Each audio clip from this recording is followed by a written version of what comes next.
O tema da mensagem de hoje é Deus tem algo novo para você. Diga assim, Deus tem algo novo para mim. Você sabia que esse Deus que você está buscando aqui é um Deus que gosta de novidades? É um Deus que gosta, Ele gosta de fazer tudo novo. E hoje Deus tem essa palavra específica para você. Pode se assentar em nome de Jesus. Que bom que você está aqui, que a chuva não impediu você de estar aqui. Até que essa chuva está bem tranquila hoje, né? Comparada a domingo passado. Glória a Deus, aleluia. E eu quero ler um texto da palavra de Deus com você, que está no livro de Ezequiel. Eu gostaria só que você acompanhasse o primeiro versículo do capítulo 1 de Ezequiel, que diz assim: aconteceu no 30º ano, no 5º dia do 4º mês, que estando eu no meio dos exilados, junto ao rio Quebar, se abriram os céus, e eu tive visões de Deus.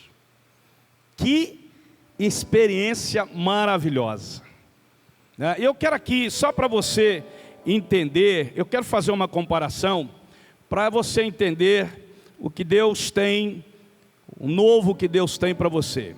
Vamos imaginar aqui o filho do grande jogador Cristiano Ronaldo, que é um jogador assim fantástico, extraordinário, e que já está projetando o filho dele, que se chama Angel, que estava jogando no Manchester City, e agora, no Manchester United, e agora ele está jogando no time lá da Arábia, onde está o seu pai.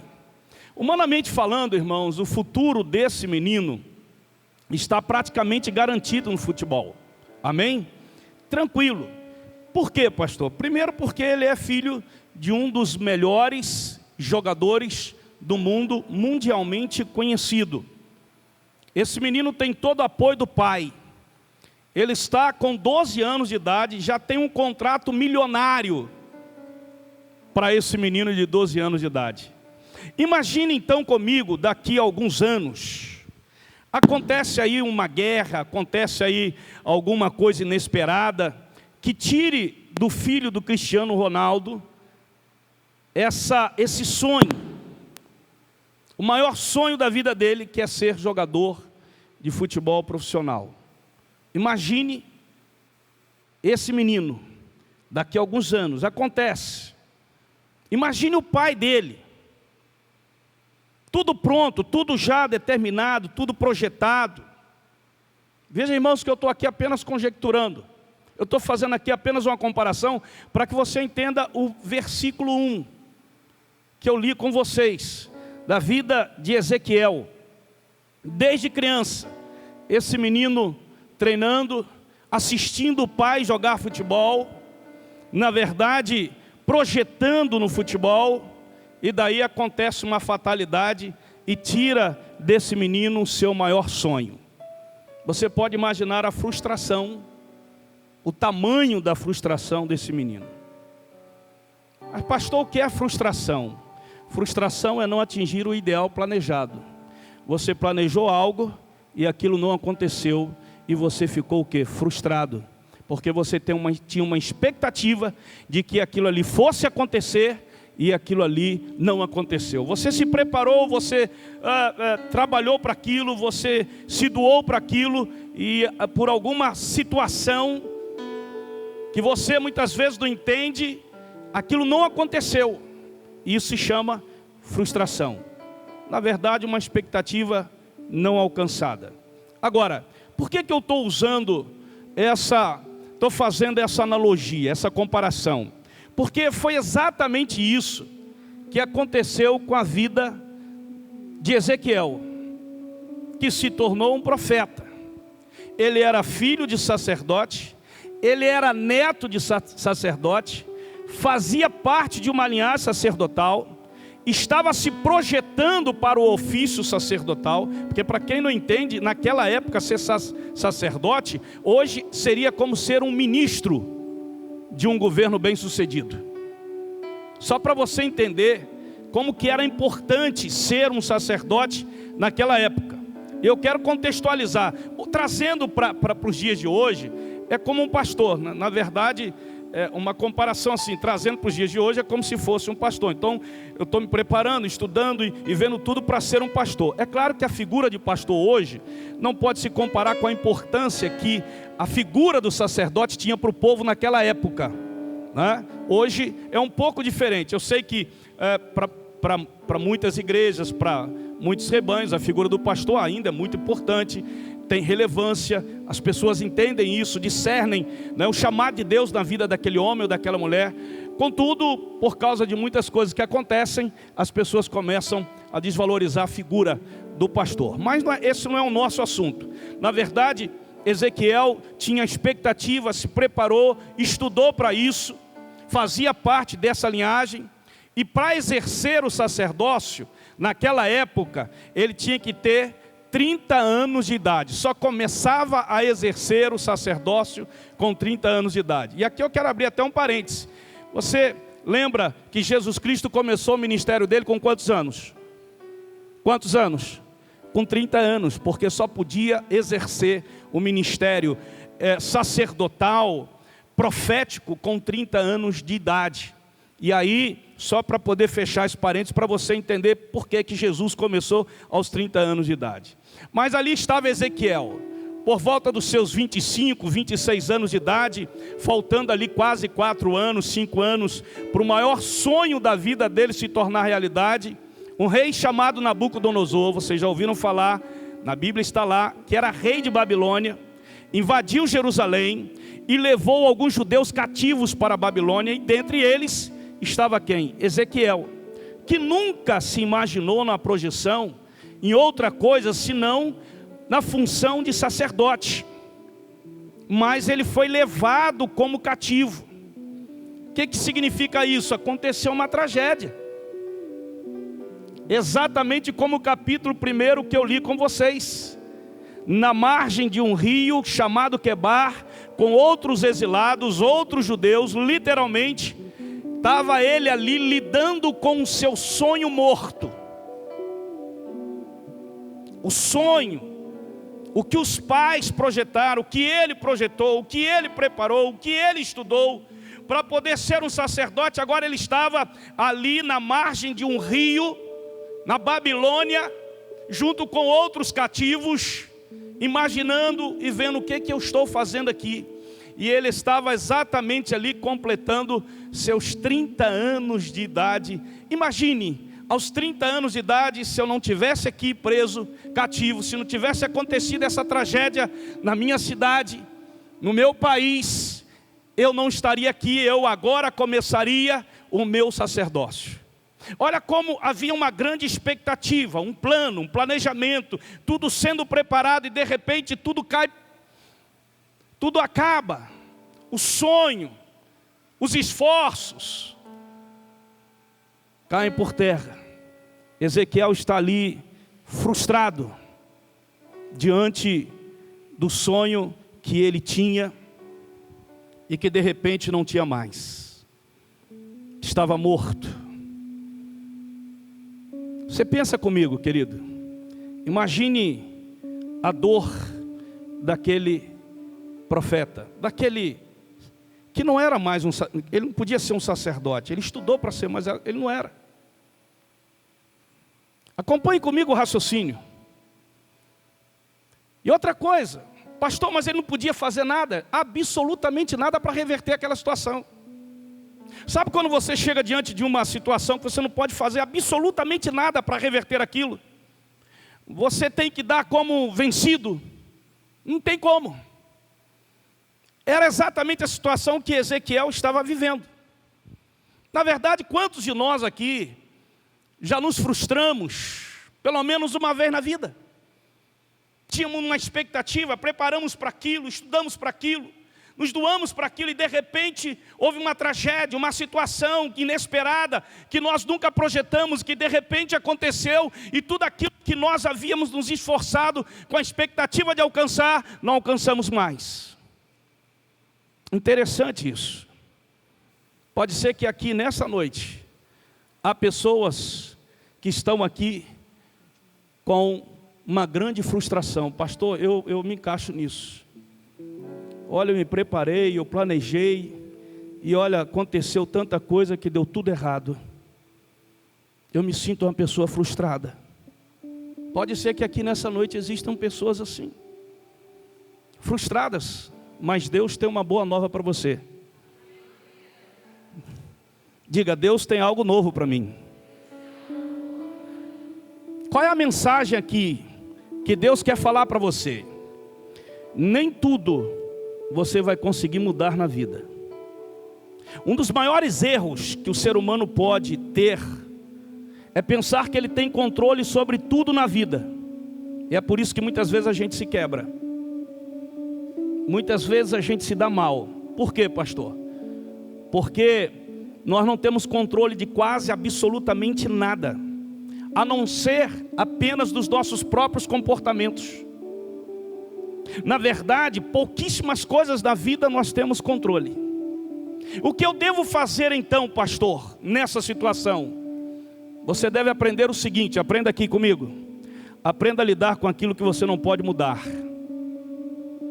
Eu vou repetir, aprenda a lidar com aquilo que você não pode mudar. Porque senão, pastor, você vai surtar. Você vai entrar no diazepam. Você vai ter que gastar dinheiro com psiquiatra, com psicólogo. Você vai surtar. Tem coisa na vida que não adianta. Você tem que saber lidar com aquilo. E eu não estou falando se acomodar, mas lidar com aquilo. Ezequiel não podia fazer nada para reverter a situação. Faltava o quê? 5 anos, 4 anos para ele se tornar sacerdote. E a Bíblia diz que aconteceu que no 30º ano, no 5º dia do 4º mês, eu não estava, olha só, vou parafrasear aqui. Aos 30 anos de idade, no 4º mês, no 5º dia desse mês, ele não estava onde ele idealizou, ele não estava onde planejou, ele não estava onde ele sonhou, ele estava num lugar onde ele nunca planejou. E eu sei que essa palavra aqui está falando a algumas pessoas que estão aqui nessa noite, vivendo realidades totalmente contrárias daquilo que um dia você idealizou para viver. Eu tenho certeza disso. No dia da maior dor de Ezequiel, em uma geografia de sofrimento, vivendo realidades totalmente contrárias, num dia de frustração, olha o que está acontecendo. Olha o que o texto diz. Num dia de maior dor, olhando o seu sonho morto, sofrimento, de repente a Bíblia diz que os céus se abriram. Diga, os céus se abriram. Diga, os céus se abriram. Eu quero declarar que os céus vão se abrir sobre a tua vida, tua casa, tua família, teus parentes. Em nome de Jesus, nós vamos ver isso. Abriram os céus. E o que está acontecendo? Ele teve visões de Deus. Qual é a mensagem de Deus para mim, pastor? Qual é a coisa nova de Deus para mim? Deus manda te dizer que no momento de maior frustração da sua vida, Deus está interessado em te dar visões extraordinárias. Você tem que entender, nos momentos de maiores dores, de sofrimento, de luta na tua vida, Deus está interessado em te dar as maiores visões extraordinárias para a tua vida. Você vai ter experiências maravilhosas, poderosas com Deus que você nunca teve. Na verdade, irmãos, a frustração é um passaporte que Deus usa para nos habilitar para alcançar novas visões, para você alcançar novos níveis de visão na tua vida. Você quer ir mais longe com Deus? Levante a mão em nome de Jesus. Eu quero ir mais longe com Deus, pastor. Por quê, pastor? Porque aqui Ezequiel tem 2 opções. Quais, pastor? Ficar olhando para o sonho dele que morreu, ou olhar para as visões que Deus está querendo dar para ele naquele momento. Então você tem 2 opções. Ou você fica olhando para as coisas que não deram certo na tua vida, ou você então olha, meu querido, para as visões que Deus está querendo dar para você nesse tempo de céus que estão abertos. Ezequiel está falando que céus, que se abriram os céus. Agora, deixa eu pensar aqui. Como que ele percebeu que os céus estavam se abrindo? Como que ele percebeu que os céus estavam se abrindo? Como que ele percebeu que os céus estavam se abrindo? Eu dou R$100 para quem me responder.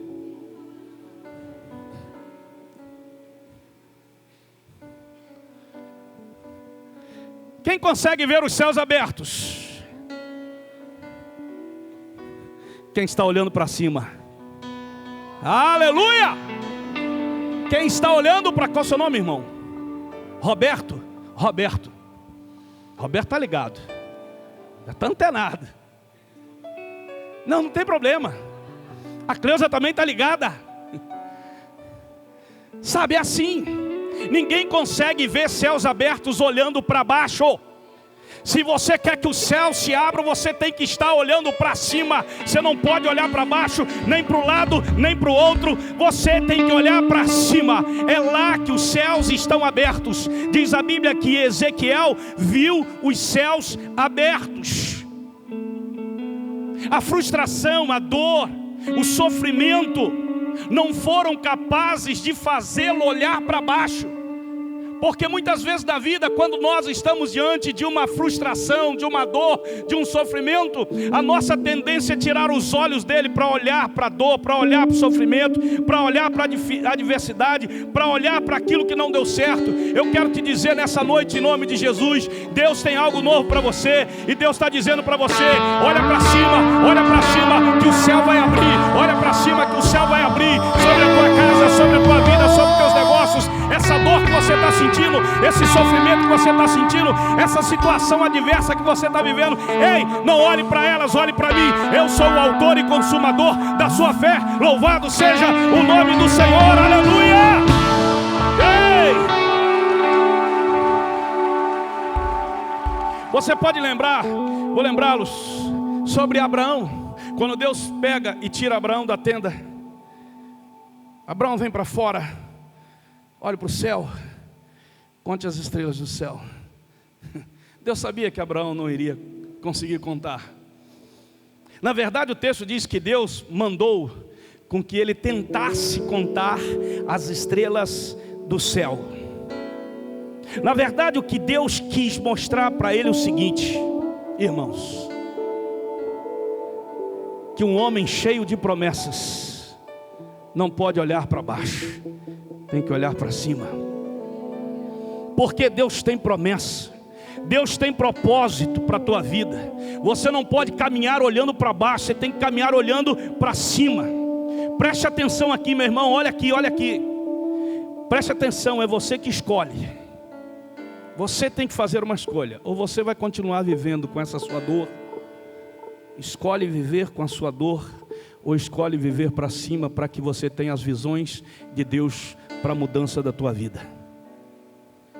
Viver pelas visões de Deus não significa que você está negativando essa dor. Não, pastor, não. Você não está sendo fantasioso. Não está doendo. Não estou sofrendo. Não significa. Viver com a visão de Deus, meu querido, significa que a dor que eu estou passando, que o sofrimento que eu estou passando, não vão governar a minha vida. Quem governa a minha vida é a visão que vem de cima. Então eu não estou negativando nem a dor, nem o sofrimento. Mas eu estou dizendo que quem governa a minha vida não é a dor, nem o sofrimento, nem a frustração. Quem governa a minha vida é a visão que vem de cima. Por isso eu continuo olhando para cima. Amém, querido? A frustração está aqui, a dor está aqui. Mas o que eu estou vendo, o que eu estou recebendo é tão extraordinário que não vai me paralisar. A dor não vai me paralisar, o sofrimento não vai me paralisar, a frustração não vai me paralisar. Eu vou continuar olhando. O sonho de Ezequiel era ser sacerdote. O que ele viu? Ele viu o seu sonho morrendo. Por quê, pastor? Por quê, pastor? Deus permitiu que os sonhos de uma pessoa que lutou, que estudou, que a família investiu, que a família sonhava com aquilo. Por que Deus permitiu que os sonhos desse homem morressem? Sabe, quando Deus permite que os seus sonhos morram, é para que os dele possam nascer na tua vida. Muitas vezes os nossos sonhos vão ter que morrer para os sonhos de Deus nascerem na nossa vida. Então não se frustre, não olhe para baixo, não fique assim, e agora o que eu vou fazer?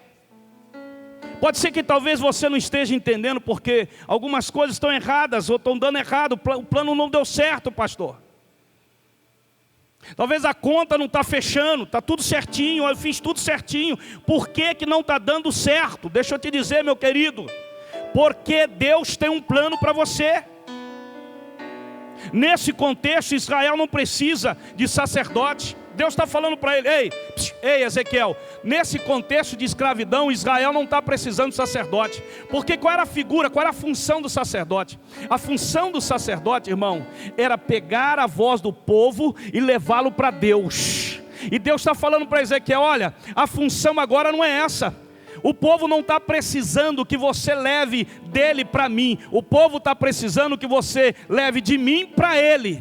Então você vai ser um profeta. Para esse tempo meu povo está precisando de quê? De um profeta. Por isso que eu permiti, Ezequiel, que o teu sonho morresse, para que o meu nascesse. Você não vai ser o que você idealizou, você não vai ser o que você planejou, você vai ser aquilo que eu planejei para você, que eu idealizei para você, que eu preparei para você. O que eu vou ser, Senhor? Você vai ser profeta, você não vai ser sacerdote. Louvado seja o nome do Senhor. Espera, porque é assim que Deus tem. Deus tem coisas maiores para a sua vida. Diga para alguém que está perto de você, Deus tem coisas maiores para a tua vida. Fica tranquilo, em nome de Jesus. Você acredita nisso? Você pode cantar sempre. Pode se sentar, querido. Não terminou não, a coisa... Eu tenho um tempo para poder terminar por causa do outro culto, e eu vou tentar aqui agilizar. Talvez no segundo culto a gente vai ter uma vigília.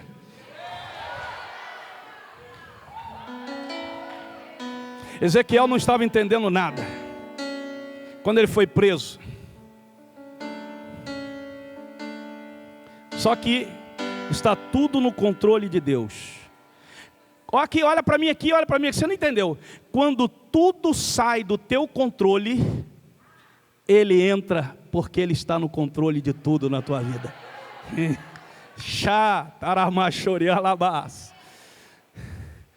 não estava entendendo nada. E olha, aí eu vou lá para o capítulo 37. Você vai me acompanhar nessa leitura. Diz assim: veio sobre mim a mão do Senhor, Ele me levou pelo Espírito do Senhor e me deixou no meio de um vale que estava cheio de quê? De ossos, e me fez andar ao redor deles. Eram muito numerosos na superfície, no vale, e estavam o quê? Sequíssimos. Então me perguntou: filho do homem, acaso poderão reviver esses ossos? Respondi: Senhor Deus, tu sabes. Disse-me ele: profetiza a esses ossos e dize-lhes: ossos secos, ouvi a palavra do Senhor. Assim diz o Senhor Deus a esses ossos: eis que farei entrar o Espírito em vós, e vivereis. Poreis tendões sobre vós, farei crescer carne sobre vós estenderei pele, e porei em vós o Espírito, e vivereis, e sabereis que eu sou o Senhor. Então profetizei segundo me fora ordenado. Enquanto eu profetizava, houve o que, irmão? Um ruído, um barulho de ossos que batiam contra ossos, e se ajuntavam cada osso ao seu osso. Aleluia! Quem levou Ezequiel, irmão? Foi Ezequiel que quis ir? Ezequiel quis ir para o vale de ossos? Não, foi Deus que levou ele para o vale de ossos. Ezequiel estava sob a influência da ação de Deus. E diz a Bíblia que eram ossos sequíssimos. Ossos sequíssimos. Foi Deus que levou ele para lá. Humanamente, irmãos, falando, quem quer ir passear no cemitério? Só aquela turma que vai dia 2 de novembro. Que vai no cemitério, botar flor, aquela coisa toda e tal. Com muito respeito e carinho, respeito a essas pessoas. Vou parar por aqui, a minha ia dar uma outra palavra, mas não vou dar, porque você pode interpretar errado. Quem que quer passear no meio de um monturo de destroços, de destruição? Quem quer, irmão? Quem quer ir passear agora lá em Gaza? Ninguém, pastor, aquilo está tudo destruído. Pois é, Deus levou o homem que tinha um sonho de ser sacerdote para um vale cheio de... E diz que não tinha 10, 15, 20, 30, eram uma multidão de ossos. Não eram secos não, A Bíblia diz que era o quê? Sequíssimo, porque havia tempo que eles estavam expostos ao sol. Sequíssimos. Então, pastor, o que Deus então está mostrando para ele aí? Deus está dizendo para ele e para nós aqui, que nós não podemos parar diante das dores, diante das derrotas, diante das frustrações. Não podemos ter medo de continuar seguindo adiante. Vocês lembram da festa, do texto que registra a festa de casamento, que Jesus estava na festa? Vocês lembram desse texto? Jesus estava na festa, e aí vem a mãe de Jesus, pede, então, olha, acabou o vinho e tal, olha, faça o que ele falou e tal. Estou resumindo aqui rapidamente por causa do meu tempo. Então, Jesus falou assim, olha, traz aqui, os serviçais foram lá, 6 talhas dessa daí. Aí Jesus disse assim, enche as 6 talhas. Detalhe, era para colocar até a metade? Não. Por quê, pastor? Porque Deus não faz nada pela metade. Enche as 6 talhas. Os serviçais encheram as 6 talhas. Viram as 6 talhas, pastora Cláudia, cheia de águas. E aí, os serviçais, agora levem as 6 talhas ao mestre, que provava o vinho. Quando chegou ao mestre, ao que provava, ele provou e disse assim, normalmente se dá o vinho, né, melhor no início e não no fim. E aí, eu quero perguntar a vocês que estão aqui nessa noite. Os serviçais estão aqui, encheram de águas. Tinha vinho? Não? Foram para lá e levaram para o mestre. Ele provou, tinha vinho. Em que momento a água se transformou em vinho? Em que momento, irmão? Na mudança. E como que você muda? E como que você faz isso?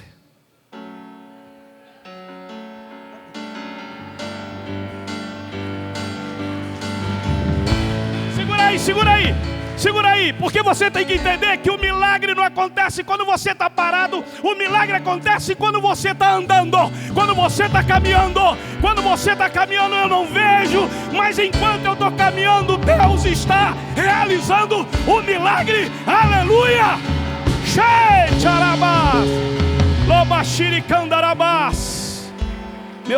Meu Deus, é só para mostrar para você que Deus, querido, tem algo novo para a tua vida. Há uma unção. Está vendo a atmosfera de... O céu está aberto. Você está sentindo o céu aberto aqui? Quem está sentindo, levanta e dá um glória a Deus. Quem está sentindo, levanta e dá um glória a Deus. Eu já estou sentindo. Você vai entender por que eu pedi para você levantar. Você vai entender por que eu estou falando para você levantar. Se você entende, se você crê que o céu está aberto, para você dar um glória a Deus. Aleluia. Vira para o teu irmão, pelo amor de Deus. Diz aí, pelo amor de Deus, o céu está aberto. Você está enxergando? Você está vendo? Não estou vendo. Então creia, pelo menos. Creia que o céu está aberto. Coisas vão acontecer que você ainda não viu. Aleluia. Pode se assentar. Eu estou caminhando para o fim. Para o fim. O verso 2. Verso 2. Deixa eu lá no verso 2. O verso 2 diz assim, ó. E me fez andar ao redor deles. Deles quem? Dos ossos. Eram muito numerosos. Na superfície do vale estavam sequíssimos. Interessante. Irmão, aqui comigo. Olha aqui para mim. Olha o detalhe, vocês precisam entender o detalhe. Eu gosto da Bíblia, eu gosto da palavra, porque tem um detalhe. Deus fala para andar ao redor. Por que Deus não falou assim? Vai pelo meio mesmo.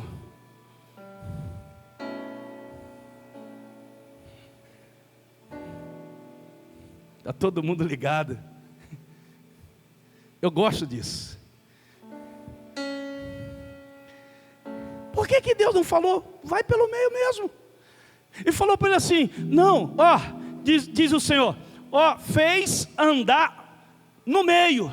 Não, fez andar ao redor. Por quê, pastor? Porque Deus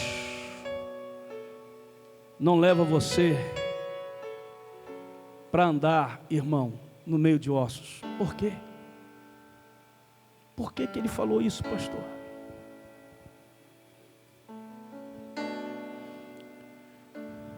Porque Deus,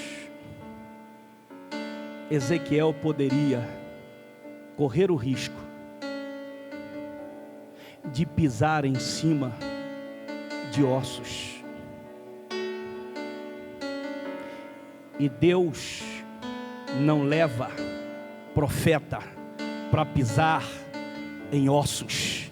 Deus leva profeta para levantar os ossos. Você está começando a entender por que era ao redor. Porque o projeto de Deus era levantar, não era pisar.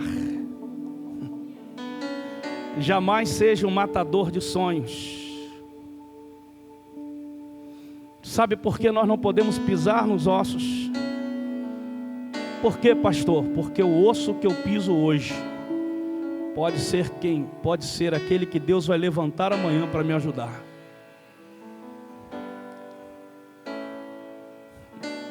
Segura aí, meu irmão. Só brincando, só para distrair um pouquinho. Para você segurar, que eu sei que você está. Olha para a pessoa linda que está do teu lado e diz assim: cuida bem de mim.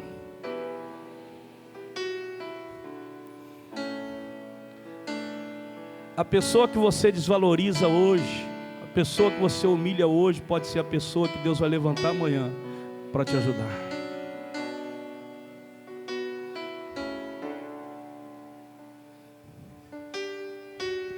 Quem quer falar que é amigo de osso, irmão? Hein? Quem quer falar que é amigo de osso? O cara quer falar que é amigo de quem tem carro importado, de quem tem isso, quem tem aquilo. Eu sou amigo de fulano, eu sou amigo de ciclano. Ninguém diz que é amigo. Eu sou amigo daquele camarada ali que... Preste atenção nisso, irmão. Como você trata as pessoas. A Bíblia diz que era uma multidão de ossos que estavam aonde? Mostra o texto, aonde estava, o versículo 2 de novo, versículo 2, coloca o versículo 2 para mim, para eles saberem. O versículo 2, vai.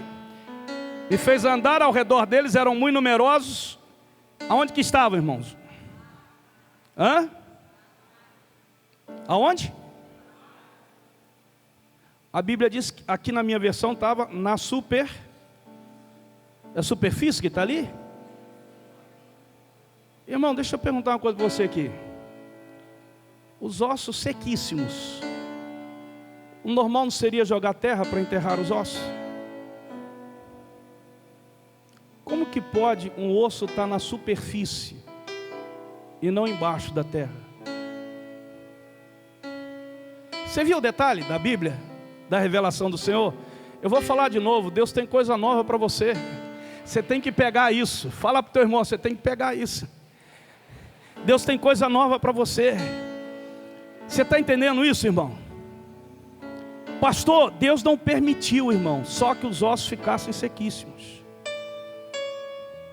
Além disso, Deus não deixou ninguém jogar terra. Vou te dizer uma coisa. Tem gente que está com a mão na pá para jogar terra sobre os seus sonhos, sobre a sua casa, sobre a sua família, sobre o seu ministério. Está com a pá pronta sobre os seus sonhos, sobre a sua empresa. Mas nessa noite Deus me traz aqui para te dar uma palavra e dizer que ainda Deus tem planos com você, e ninguém vai enterrar os sonhos que Deus tem para a tua vida. Esses ossos Eles podem representar alguém da tua família, que talvez você não acredita mais. Alguém que se afundou nas drogas, viciado na pornografia, na pedra. Alguém que você fala assim, não tem mais jeito, pastor. Alguém que a sociedade não acredita, a família não acredita, talvez a própria pessoa não acredita mais. São ossos sequíssimos, pastor. Há pessoas que estão nesse vale como ossos, que olhamos essas pessoas e dizemos que não tem mais jeito. Olhamos para o casamento, não tem mais jeito. Olhamos para o negócio, não tem mais jeito. Não tem como recuperar, pastor. Mas eu quero te dizer uma coisa. Deus me trouxe aqui para te dizer que Ele tem algo novo para falar ao seu coração, que Ele tem um propósito de mudar, de levantar esses ossos, de colocar carne, de colocar nervos, mas sobretudo Ele tem um propósito de soprar sobre esses ossos e declarar: viva!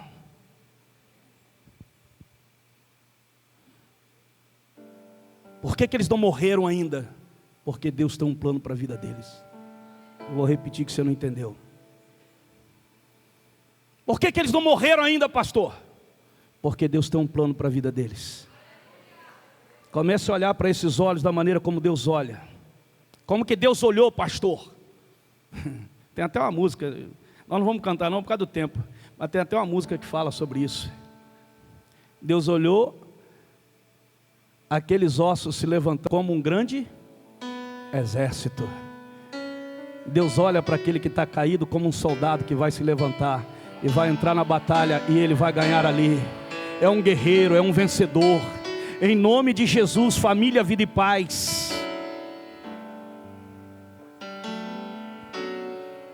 Deus me usa nessa noite para trazer para você e dizer: continue acreditando. Você não é o que as pessoas dizem que você é. Você não é o que o mundo diz que você é. Você não é o que a tua alma diz que você é. Você é o que Deus diz o que você é. Você é filho, você é filha, você é herdeiro, você é herdeira do Senhor. Você, meu irmão, minha irmã, não desista das pessoas. Deus nunca vai te dar uma ordem para retroceder. É por isso que Deus nunca fala para você parar. Por quê, pastor? Porque Deus já está vendo você lá na frente. Deus já está vendo você lá na frente. Interessante, quando a gente fala nisso daí, tem uma figura, um texto bíblico de Ageu, profeta Ageu, que ele diz, a gente fala muito sobre isso, né? De vez em quando, pastor, porque a glória da segunda casa será maior do que a primeira. Mas se você for comparar a primeira casa com a segunda casa, a primeira casa, meu irmão, era linda. O primeiro templo era majestoso. Salomão fez uma coisa que era uma maravilha do mundo daquela época. E a segunda casa era pequena. Quando você olha para os estudiosos, para geografia da época, para arqueologia da época, você percebe que a segunda casa era pequena.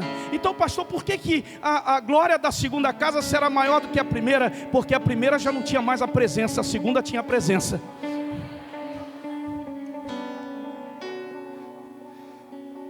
Então não importa o tamanho, importa a presença. Sabe? Se você tem uma mansão linda, maravilhoso, mas não tem a presença, não adianta. Não adianta. Você tem um barraquinho lá, todo limpinho, todo bonitinho, mas tem a presença, você amanhece dando glória a Deus. Eu não estou dizendo que você não deva ter uma mansão. Não estou dizendo isso. Eu estou dizendo que não importa o que você possua, se não houver a presença de Deus ali, se não houver a glória de Deus, de nada vale. Sabe, querido, Deus está falando isso para a gente, para Ezequiel, dizendo assim, olha, é eu que faço essas coisas todas. O diagnóstico de Deus para o profeta. Profetiza agora. Profetiza sobre o quê? Sobre esses ossos. E você lembra, irmão, que o texto diz que quando ele começou a profetizar, só doido, né? Profetizar sobre os ossos, lembra o que começou a acontecer? O que, igreja? O que começou a acontecer? Um ruído, um barulho. Você imagine milhares de ossos começando a ruir, um barulho. Eu quero te dizer em nome de Jesus que vai acontecer, já está acontecendo um grande barulho, um grande ruído lá para a tua casa, para a tua família, para a tua vida. Pastor, não estou ouvindo, mas já está acontecendo e eu vou mostrar isso para você em nome de Jesus. Sabe por quê, meu querido? Por quê, pastor? Olha o detalhe do texto. Quando você olha o texto e fala que houve um ruído, o ruído não acontece quando ele profetiza. Não, pastor, não. O ruído acontece quando ele está a caminho. O ruído acontece quando ele ouve a voz da ordem. Isso significa o que esse detalhe, pastor? Essa pequena coisa, esse detalhezinho, significa que Deus não espera terminar para realizar o que Ele quer realizar.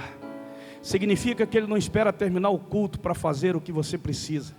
Significa que enquanto você está aqui, Deus está agindo.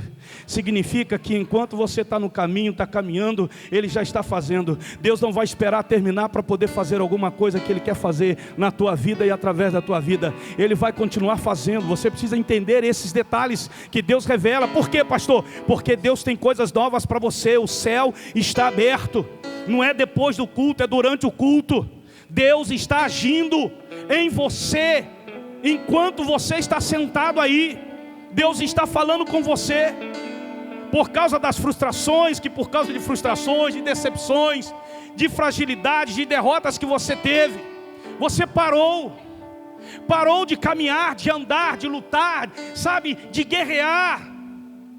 Você começou a olhar para a tua dor, para o teu sofrimento, para as tuas decepções. Tem gente assim, pastor, porque eu decepcionei com a igreja, eu me decepcionei com fulano, eu me decepcionei com ciclano, eu me decepcionei com o governo. Para de ficar olhando para aquilo que você decepcionou e começa a olhar para aquele que é rei na tua vida, aquele que não frustra você, aquele que não decepciona você, aquele que diz para você: ei, levanta, que você é um soldado, você é um guerreiro, continue guerreando, continue lutando, continue acreditando, porque eu tenho coisas novas para você, eu quero realizar coisas maiores da tua vida. Louvado seja o nome do Senhor. Então a palavra de Deus para você é que você se levante em nome de Jesus, para levantar os ossos sequíssimos. Você já viu essa comparação? Quando você pega esse texto de Ezequiel, o que nos faz lembrar, pastor? Deus mandou o profeta Ezequiel levantar os ossos secos. Deus mandou Jesus para resgatar você.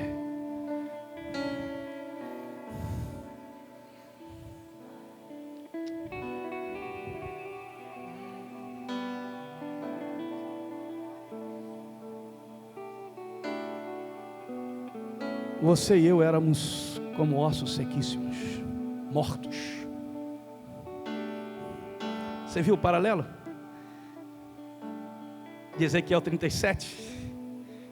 Deus fala da ordem.